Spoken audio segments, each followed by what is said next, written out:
Hey, I'm Michael Clark, and I'm so excited to share with you some really good news. Probably the only good news you'll have about the coronavirus and about your business. And that is that things are about to change in a big way. All over Australia, tutoring businesses are about to either adapt and do really well, or they're going to keep pretending they don't have to change and they're going to struggle like crazy. So today I'm going to show you exactly the steps that my team are taking and that I work with actually 13 other tutoring businesses, and we get together every month and we look at what strategies are we using, what's going to work, and I want to show you the strategies that my own team and about 13 other tutoring businesses are doing to adapt to be ready for when coronavirus basically completely impacts our business. So the first thing to be aware of is that it might be in 2 weeks' time or it might be next term that there's not going to be face-to-face tutoring happening, and it could be for quite some time. If you look at what's happened in China, if you look at what's happened in France and Italy, things are shutting down for at least a month. Could be 6 weeks, could be 8 weeks, could be longer. Now that's a long time to not have face-to-face tutoring. Now we can sit here and go, oh, that won't happen in Australia, and it's good to be optimistic, but we have to plan for the worst, and it's also the most likely. Okay, it's not likely that you're going to be able to do face-to-face tutoring. So I want to show you what to do to keep the revenue coming in, because if you've got staff, you can't not have revenue. If you've got rent, you can't not have revenue. Okay, you've got to have that revenue coming in. I want to show you how to keep that revenue coming in, and I want to show you how to make sure that you're not losing all your parents, and I want to show you how to use the technology to get but to get tutoring happening online, and it's just not as hard as you think. Okay, so first thing to be aware of is you must communicate with parents. You must talk to parents early. You can't wait till this time next week before you start emailing parents. So regardless of whether you're going to move to online tutoring or not, you need to be communicating with parents. Now, what they need to hear is, hey, we know that things are up in the air. We've adapted. Here's what we're doing. We're wiping down the tables in between sessions, okay, using antiseptic wipes.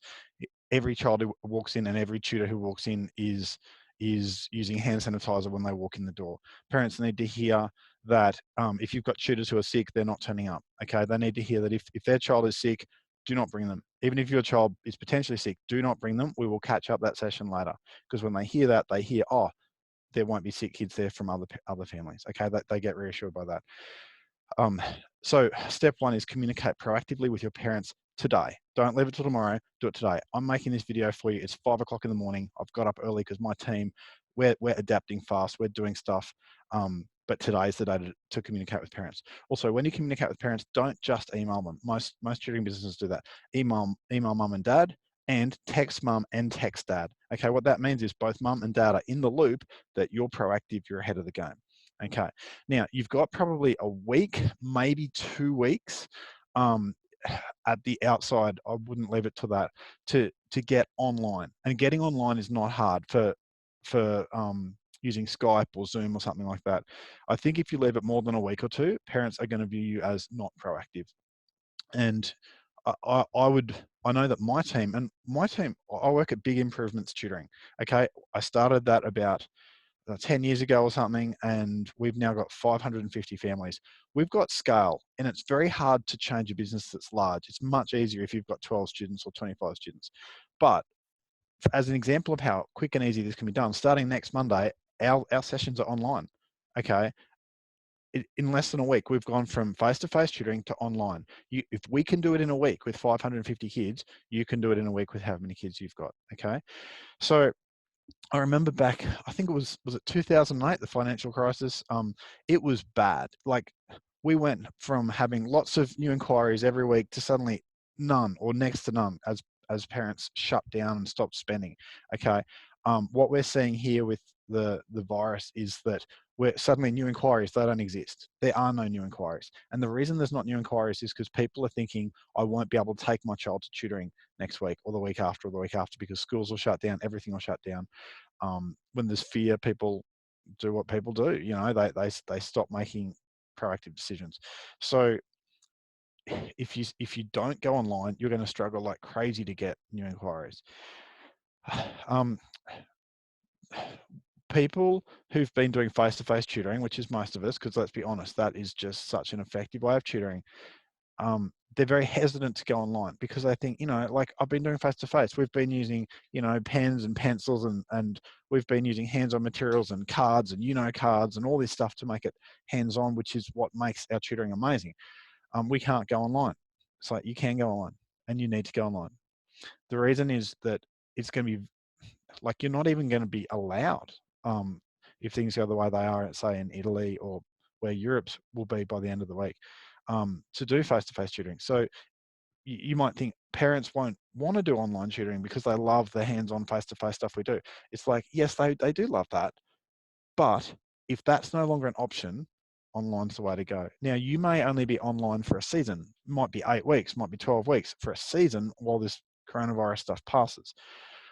But we don't know how long this season's going to be.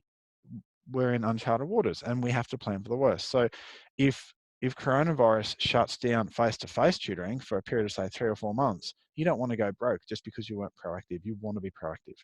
Okay, so let me show you an example of say what we're doing at Big Improvements Tutoring. We have been doing sessions that were 60-minute sessions, one tutor with 2 kids. Okay, it's a format that works beautifully for us and has for a long time. Well, we have an option when we go online of we can do 1 tutor, 2 students, using Zoom or Skype or something like that. And that to us looks good for the older kids. Or so, we could do that, or we can change our format to do 1-to-1. If we change our format, we'll drop from 60-minute sessions to 30-minute sessions, because online online tutoring is quite intense for kids. It's look how far away I am at you. It's like I'm staring at you. It's crazy. It's very intense. So you reduce it to 30 minutes, and as well as doing that, you also give a task. So it's 30 minutes of face-to-face, and then you give a task or a mini project that they continue when you get off the call. Okay, that way they've still got a full hour of tutoring, so the parents will still perceive the value of that, and yet it only took you half an hour of a staff member. Because if we went from doing 2 students with 1 tutor to 1 student with 1 tutor, our costs would go up. So we need to reduce the time we're giving that for, and then we're fine. Another way you can do it, because remembering I've been talking to like 12 other tutoring businesses. I know of one down in Victoria who's got 4 students in a group. How do you do online with 4 students in a group? Well, once they're all online, you get through the little technical hurdles that'll happen the first week or two. You really can no longer do, bring me your work and I'll show you how to do it. Okay, it has to change. The format has to change to, here's your content, here's your curriculum, let me teach you how to do it, and then you do this mini project. Okay, you've got to change that format if you're working with groups, because you can't be one-to-one. You can't be responsive, answering one child's questions while 3 of them are sitting there. They're not able, you can't, like in a face-to-face environment, like normal tutoring, you can just switch off while someone's talking to someone else. Well, it doesn't work like that. You can't just switch off while we're doing this. So again, we've got to adapt. Okay, now, and again with that, there's a fear that parents love the way we respond to their child's work. Yes, they do love that, but those days are on pause. Okay, so this is the best we can do. Now, every parent that we've talked to and said, look, we're going online, we're starting next week, there hasn't been the pushback we anticipated. There hasn't been parents going, oh, that's really bad. Parents are delighted. Okay, they're delighted. Now, I also want to give you like another tip. If you're not going to go online, okay, is do not cancel lessons. Postpone them. Be like, okay, we don't know how long this is going to last, but if your child is sick, we don't cancel your child's lesson. We catch your child up when they're healthy, and basically when we're allowed to, after this coronavirus passes. So postpone lessons. Don't cancel them. You need that revenue. Parents, they'll be okay with that, but communicate proactively.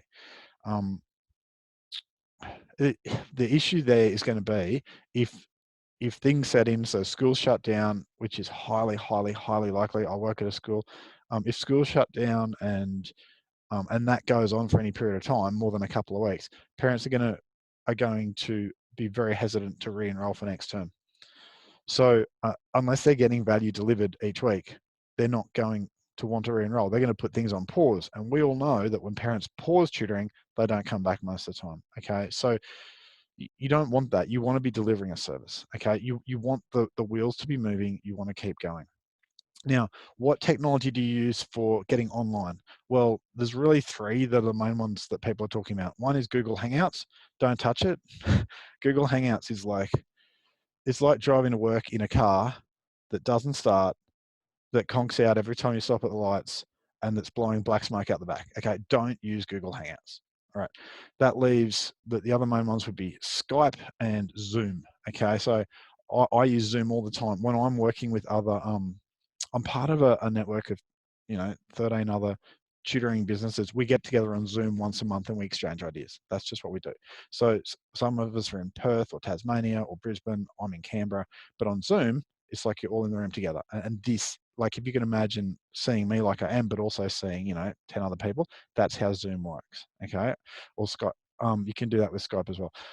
Skype, the benefits of Skype are that it's free and that people are familiar with it, and that you can press buttons like, big smiley faces or the heart symbol. Kids love that. It's like being given a sticker if they're in primary school. The disadvantages of Skype is that it's clunky. It's hard to set up an initial meeting with people where, it's going to be difficult if you've got scale. And we also don't know how Skype's going to stand up to the entire world going online and using Skype. Okay, it's not a paid service. Like, we just don't know how it'll go. I wouldn't use Skype personally for that. Skype drops out a bit. It can be a pain in the butt. Okay, but it's 10 times better than not doing online tutoring at all, than just sitting down and waiting it out. So there's Skype, and then the other one would be Zoom, Zoom. Look it up. I'm pretty sure you can get a free account that gives you a free 40-minute session before it cuts out. That was the case a couple of months ago. I don't know if it's still the case now. But otherwise, Zoom, I think it's $20 a month. That is so cheap. Okay, if you look at how much you're paying on rent, say if you've got 100 students, and you've been paying, let's say, $3,000 a month in rent, that's a lot. Whereas if you've got, say, and you might have say 10 tutors. Well, imagine that business that goes online. You're not paying rent, so you've saved that money, and your 10 tutors, you might have 10 paid Zoom accounts at $20 a month each. That's only $200 a month. No, sorry. Yeah, it's $200 a month, which is, what's that? $40 a week. So people are saying, oh, but Zoom costs money. Who cares? Who cares? It's cheap, and it gives you the most reliable platform that I know of. There's probably other reliable platforms out there, but it's the one I know of, and it's the one I use. So in terms of what do I use? Zoom. Okay, and use a paid subscription, because when the whole world is on Zoom, whose accounts are they going to be looking after? Who are they going to be prioritizing? They're not going to be prioritizing the free accounts. They're going to be prioritizing people who've paid. So make sure you get a paid account for that. People say, look, how do I structure an online session? Well, the first thing you need to know is that you're on video, they're on video. You can't just write on a piece of paper and give them a problem like that, okay? There's software you can use that can create like a virtual whiteboard. I don't recommend it. I just, you want to get rid of every barrier that gets you on straight away. You've got to be on it, running straight away. And the bare minimum product would be, say, see this wall here. If I go to the reject shop and I buy a $5 whiteboard and I blue tack it to the wall, okay, I've got something I can write on. On my videos here, just on my laptop, is easy. It's done in $5 and 30 seconds. Okay. And what you can do is, now's the time to be saying to parents, we're going online, go and get a whiteboard from the reject shop. Or even better, you go to the reject shop and you buy 50 whiteboards. Everyone else is buying 50 toilet paper rolls, you're buying whiteboards. Okay. And when you're doing face-to-face tutoring this week, you give out whiteboards like they're going out of fashion, and you give out whiteboard markers, and you're like, this is for next week or the week after, or whenever it is that you are forced to go online because you can't do face-to-face. So you just get a physical whiteboard, done, solved. Kids, like especially primary kids, when they type, they do this. It's that they're not thinking about what they're writing, they're thinking about the letters. Okay, you're better off having them writing on a whiteboard. Now, I know it makes me look like a dinosaur to say, oh, just use a whiteboard on a wall. You know what? You don't have time to get all the fancy software in place, and you don't have time to teach people how to use it. You want simple. Quick, easy. Parents are not going to whinge if you're not perfectly polished. They just want tutoring to continue. In terms of structuring lessons, we're going from 60-minute sessions to 30-minute face-to-face. What we'll do is we'll do 30 minutes face-to-face with, here's your project when you leave. That works for year threes. Your project might be write down, write a paragraph about why Minecraft is better than soccer, and that's a project, bam. And you can go on Google and type in online projects for year three, and you'll come up with something like that. You'll come up with heaps of ideas. And for our high schoolers, it'll be things like, all right, here's your contents delivered. Now here's your questions. They're online. Just either pay for someone else's program or just show them a web address, where someone else has already put up content, and let them finish it, and then that way, I guess I'm trying to say, don't make it complex, keep it simple. Now, the big hazards people have when they go online, and big shout out and big thank you to Sam, one of the people in my mastermind group, like the group of 13 people who own tutoring businesses who we get together every month. She showed me how she does this. She said the big issue is tutors not knowing how to use the technology and parents not knowing how to use the technology. So you need to train your tutors. You need to pay them to sit at home for an hour and mess with the tech, learn to use all the buttons. You need to make it easy, okay? For the parents, you need to take a photo of someone's setup. Here's my laptop here. Here's my whiteboard here. Here's my whiteboard marker. Here's the buttons I press. And you need to email them everything they need so they can set up properly. Also, ask the parents to sit with their child for the first session or the first session or two until their child is familiar with the technology. Basically set things up to win, okay? And again, when you set things up, send the email to parents, also text mum and dad to say, hey, I'll send you an email, here's what's in it, please have a look today, because parents respond fast to text, they don't respond to emails. Emails sit there. Like my inbox is full of 10 organizations telling me how they're going to respond to coronavirus. Well, as if I'm going to read that, okay? They're all saying the same thing. Okay. Whereas if I get a text message and someone's saying, look, I've got a set of specific strategies we're going to use. I need your help to go and set this up. Bam, you're done. Okay, one of the things you need to do for Zoom is you need to download some software before you start. It takes 2 minutes, but you don't want that 2 minutes to be while you're trying to do tutoring. Okay, the other thing is, if you're working with a group of, say, 4 kids or 10 kids online, you can't just ignore most of your kids while you deal with one's technology. You need to have a help desk who, oh, Jimmy, I can see you're struggling with the tech. Get your mum to phone this number. One of my other team will help you out. Just solve it like that. If you've got any more than 20, 30 kids, you need someone who's going to be help desk, okay? In terms of the sessions, it's ideal to record the sessions, which you can do with Skype or Zoom, because you don't want to have a situation where parents have gone out, you're tutoring the child, it's like, where's the child protection policy there? That's just bad. But if you've recorded it, you've covered yourself. Yeah, and look, this is an opportunity. Okay, I'll be real with you. At first, I was really terrified. I thought, how on earth are we going to cover our expenses if the government shuts down face-to-face? And that's not far-fetched. That's exactly what's happening in other countries. Okay. I thought, how on earth are we going to stay afloat? But now that I've had time, I've chatted with, I've chatted with the other tutoring business owners, and we've sort of worked together to strategize, and we've talked to people who are already doing online. Now I'm not feeling terrified. I'm feeling excited. Am I excited? I'm feeling excited, but I'm also feeling like, oh, this is going to be hard. Okay. It's going to be hard because we're doing it in no time frame at all. Really, we should have a month lead time, but I don't think we've got a month right now. So we're doing it in a week. Okay. But the exciting thing is that most tutoring businesses are not going to go online. Most tutoring businesses are not going to be teaching people from home. They're going to be like dinosaurs. They're going to be slow moving. They're going to stall. They're going to spend time analyzing options. Analyzing is an excuse today for not taking action. You don't have time to analyze. Okay. You need to make a choice, whatever's the right choice for your business, and whatever you choose, you need to do it wholeheartedly. If your business is going to hibernate like a bear in the winter and just sort of shut down and ride it out, fine. That's your plan. like set everything up so that you can do that as soon as it's shut down time. But if your plan is to get online, the time is now. Actually, the time is yesterday or last year. But it's like, when's the best time to plant a tree? It's 50 years ago. When's the second best time? Today. Okay, today's the time to start getting things sorted, get online.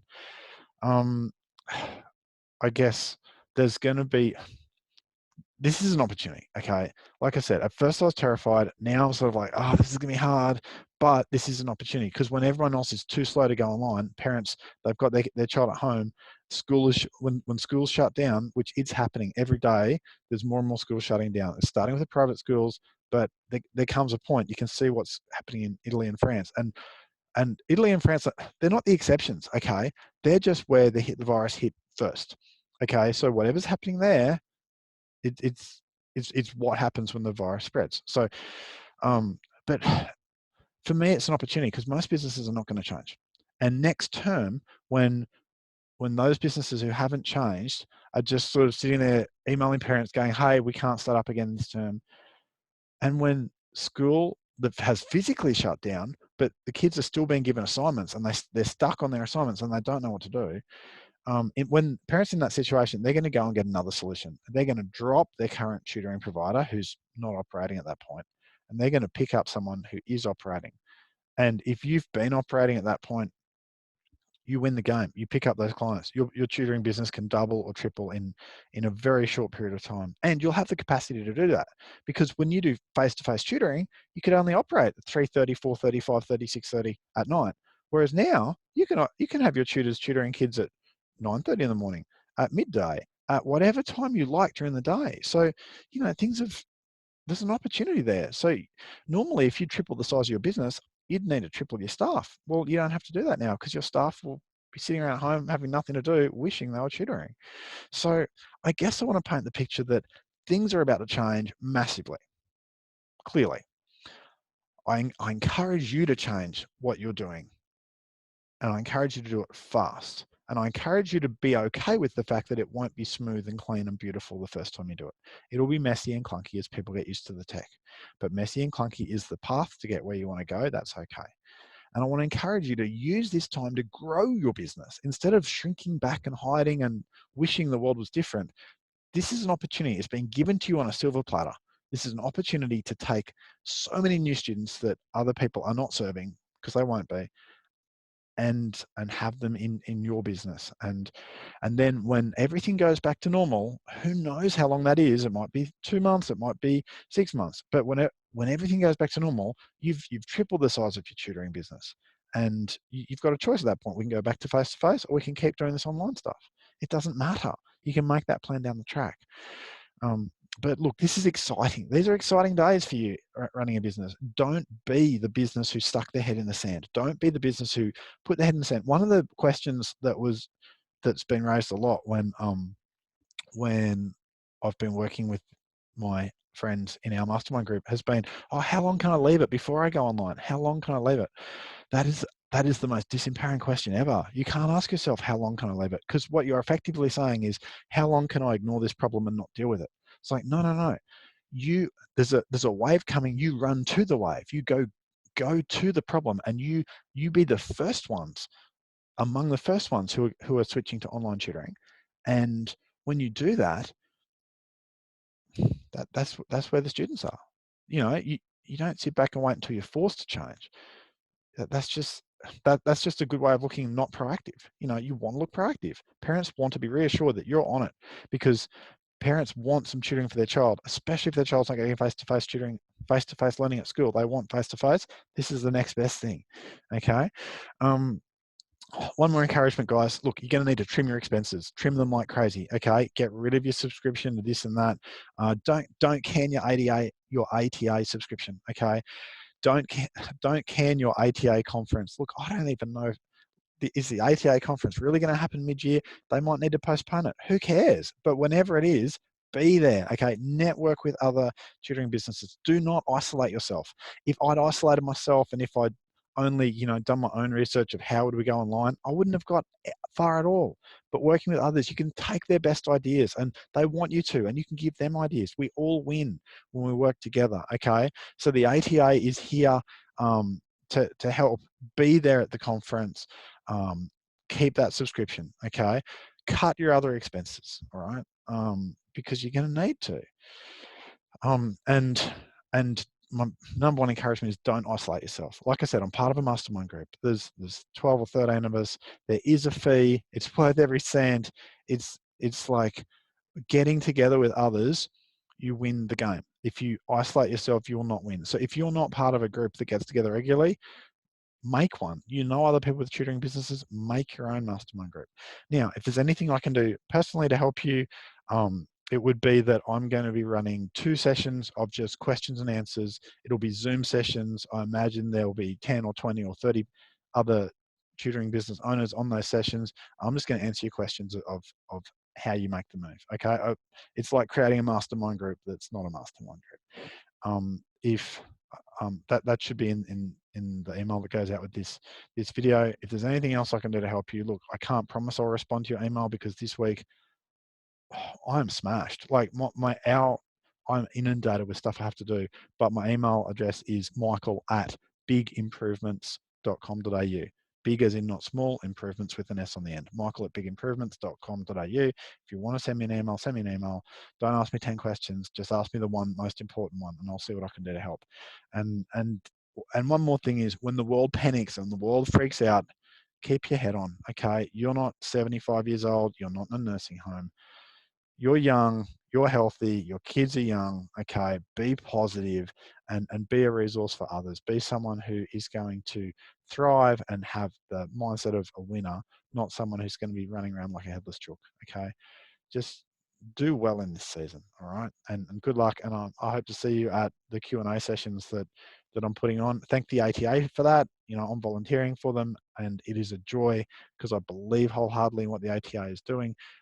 But yeah, thank the ATA for those sessions.